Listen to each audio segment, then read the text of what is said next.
আসন্ন জাতীয় সংসদ নির্বাচনকে সামনে রেখে নির্বাচনী আচরণবিধি লঙ্ঘন করে বাংলাদেশ জাতীয়তাবাদী দল বিএনপি, বাংলাদেশ জামায়াত ইসলামী, এনসিপি সহ বিভিন্ন রাজনৈতিক দল ও স্বতন্ত্র প্রার্থী এবং তাদের পক্ষে নেতাকর্মীরা প্রচারণা চালাচ্ছেন।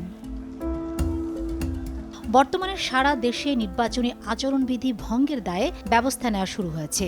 ৩৯টি জেলার সংগৃহীত তথ্যের ভিত্তিতে শোকজ সংখ্যা অন্তত ৭৩ জন প্রার্থীকে কারণ দর্শানোর নোটিশ দেওয়া হয়েছে।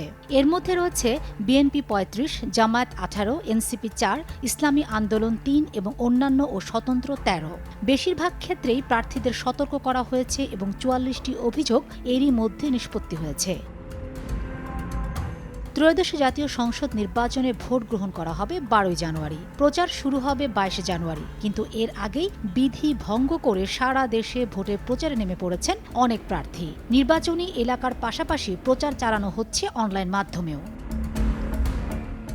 তফসিল ঘোষণার পর চট্টগ্রামে আচরণবিধি লঙ্ঘনের দায়ে প্রথম জরিমানা দেন চট্টগ্রাম ১৫ আসনের বিএনপি প্রার্থী নাজমুল মোস্তফা আমিন। কয়েকশো গাড়ি নিয়ে শোভাযাত্রা করার কারণে তাকে ৫০,০০০ টাকা জরিমানা করা হয়।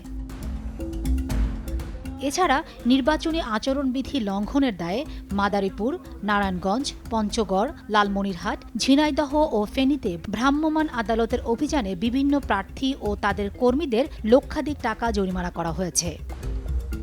অভিযোগের ধরন: নির্ধারিত সময়ের আগে শোভাযাত্রা করা, পোস্টার লাগানো, ভোট চাওয়া এবং বিলবোর্ড স্থাপন।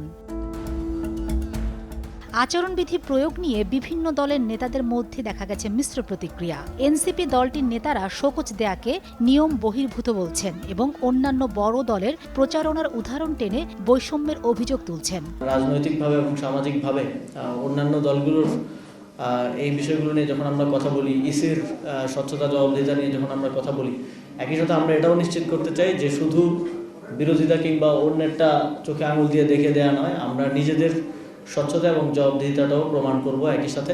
স্বতন্ত্র প্রার্থী রুমিন ফারহানা তিনি রিটার্নিং কর্মকর্তার শোকজ দেওয়ার আইনি এখতিয়ার নিয়েও প্রশ্ন তুলেছেন, যা মাঠ পর্যায়ে প্রশাসনিক জটিলতার ইঙ্গিত দেয়। এক অপরাধে ৩ সাজা। এই প্রশাসনের অধীনে আমি কেমন করে নির্বাচন করি? ভোটের মাঠে আচরণবিধি প্রতিপালন নিশ্চিত হচ্ছে কিনা তা দেখতে তফসিল ঘোষণার পরদিন থেকেই প্রতিটি উপজেলায় ২ জন করে নির্বাহী ম্যাজিস্ট্রেট নিয়োগ করা হয়েছে। এছাড়া মাঠে আছে আসনভিত্তিক নির্বাচনী অনুসন্ধান কমিটি। সংশ্লিষ্ট রিটার্নিং কর্মকর্তা, নির্বাহী ম্যাজিস্ট্রেট ও অনুসন্ধান কমিটি মূলত মাঠ পর্যায়ে আচরণ বিধিমালা লঙ্ঘনের দায়ে ব্যবস্থা দিয়ে থাকেন। তাহলে বোঝাই যাচ্ছে প্রার্থিতা চূড়ান্ত হওয়ার পর আচরণবিধি রক্ষা করা মূলত রাজনৈতিক দলগুলোর সদিচ্ছা এবং কমিশনের দৃঢ়তার উপরই নির্ভর করে। ফাতেমা শিলু, সময় সংবাদ।